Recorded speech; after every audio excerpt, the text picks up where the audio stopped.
Welcome, Tim, to this latest episode of Tech 10. And we're going to be talking about Money 2020. We've both just come back from Amsterdam, where, the latest incarnation of Money 2020 Europe, 8,000 people from financial services, from fintech, from payments, all talking about the latest things that are happening in the industry. So looking forward to talking about that with you today. Thank you, Jonathan. I mean, there was so much going on. There's so much to talk about, and I'm looking forward to this conversation. So what were the big themes that really jumped out for you at Money 2020? For me, there were so many themes, and I'm sure we're going to be talking about them very shortly. But if we look at the themes of the actual conference itself, there were four that stood out. Compliance 2.0, digital identity, the future of money, money that thinks. Of course, throughout all of this, there's AI. AI was everywhere. AI was part of pretty much every conversation we had, I think. As you'd expect, a lot of the conversations here are about AI. What are people really doing?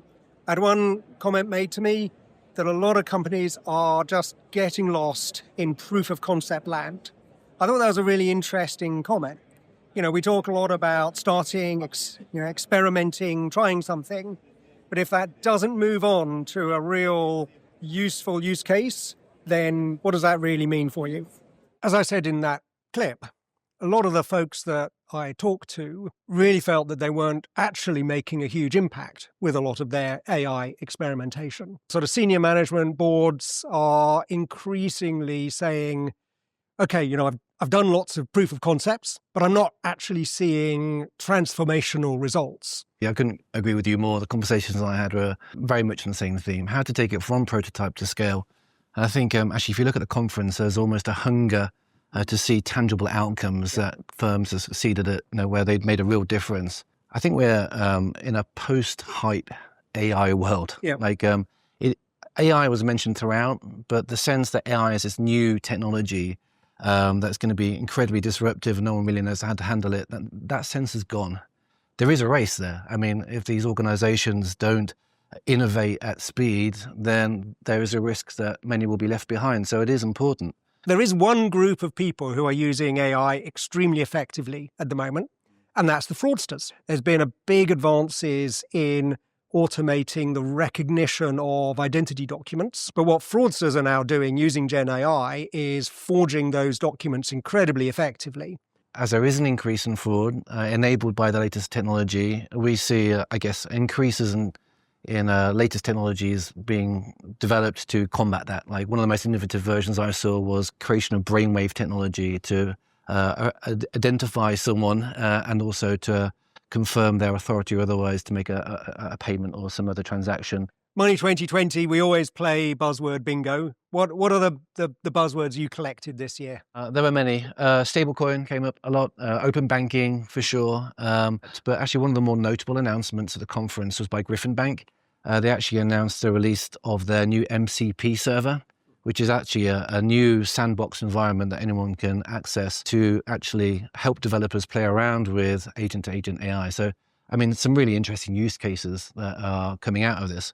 One of which is individuals may shortly be able to have their own agent that's acting as their own personalized wealth manager. So this is taking the idea of hyper-personalization to an entirely new level. And with the latest technology, that last step in the process, the actual transaction, making the payment will happen. That's going to transform e-commerce potential in the future.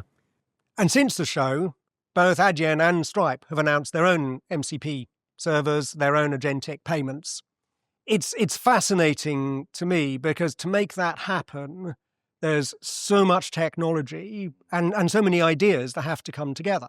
So, there's ideas around identity. How does the agent take your identity and prove that they are acting on behalf of you? So there's consent. You've got ideas around tokenization. And then, of course, the big debate that people are just starting to have is, if a purchase is made that then you as the consumer disagree with, that you don't like the fact that agent made that purchase, how does that get charged back? How does that get disputed?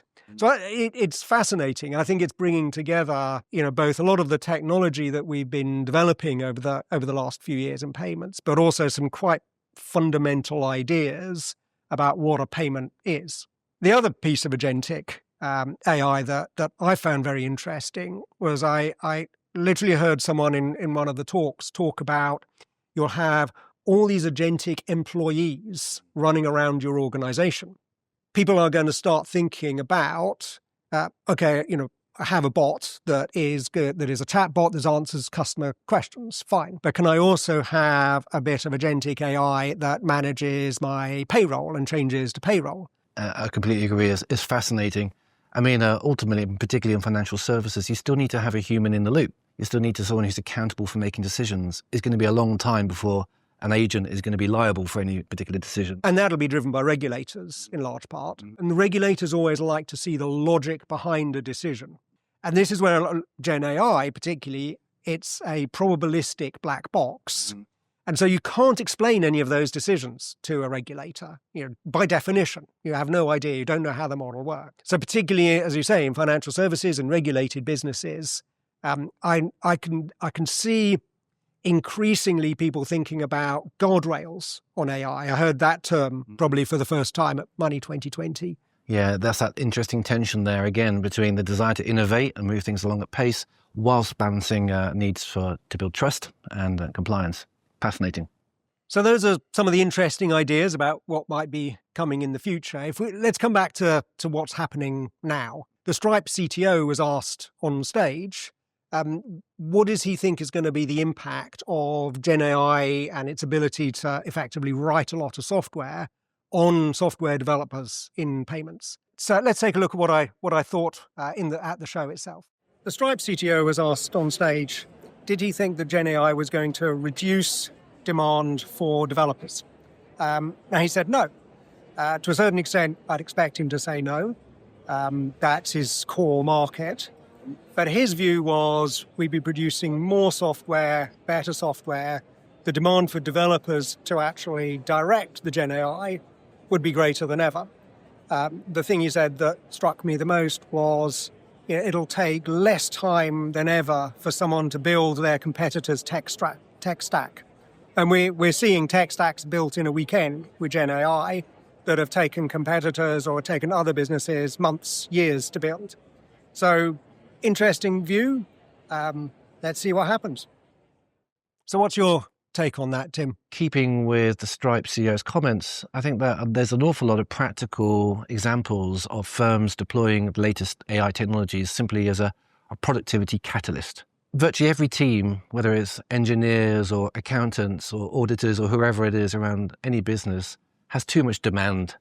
And actually productivity tools, Gen AI-enabled tools can help meet that demand. And I think that's something that we're going to see more and more of. And another interesting thing that I saw were organizations taking AI developers and software engineers and actually deploying them in unconventional ways. There was lots of conversation in the conference around how AI can help finance teams. And actually, many finance teams now have their own in-house Gen AI developers who are helping them to alleviate a lot of the kind of manual workload. Your point on demand, I think, is very well made, and an interesting way to think about it. One of my previous roles, as you know, was running portfolio management at WorldPay, where, and every technology division, every technology department has this. They have far too much demand from the organization for for software and development that they can fulfill. So, my role was perpetually saying no to people and trying to throttle the demand and figure out what we really could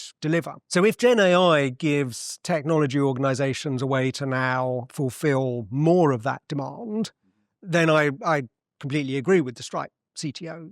The counterpoint to that is we're seeing a lot of pressure on costs in the market at the moment. We're seeing a lot of clients who are talking to us about how we help them reduce costs. And so the question becomes, do they take the Gen AI to do more with the same level of resources? Or do they say, actually, I'm going to keep my production level pretty much the same. I'm just going to do that with fewer resources. Agreed. And so it is possible to take cost out using AI, but that focus on an actual outcome, that's the hardest bit that I think that, this is where the companies are really struggling. So there is a crypto elephant in the room. And we have to talk about stablecoins. Everybody has a stablecoin strategy. I think there was one talk The title of the talk was, Does Every Business Need a Stablecoin Strategy? I didn't make it to the talk, but I'm pretty sure the answer wasn't no.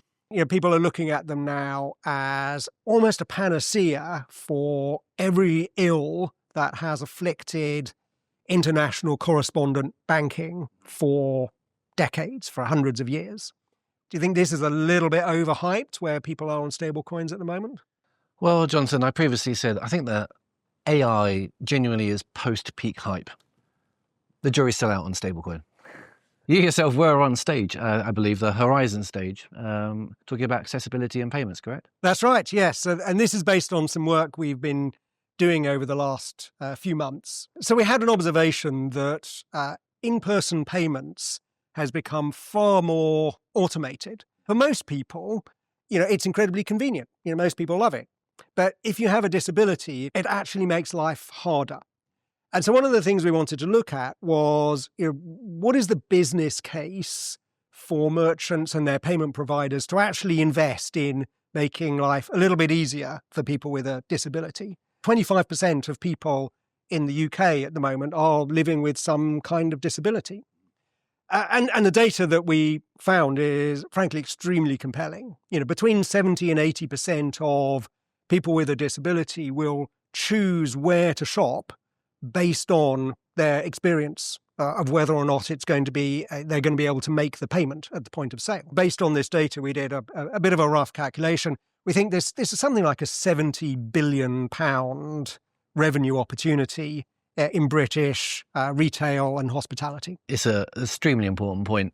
Good that there's a business case, and ethically, it's super important that the industry fully represents all those in society. I think I really believe in that point. So lots of really fascinating themes there.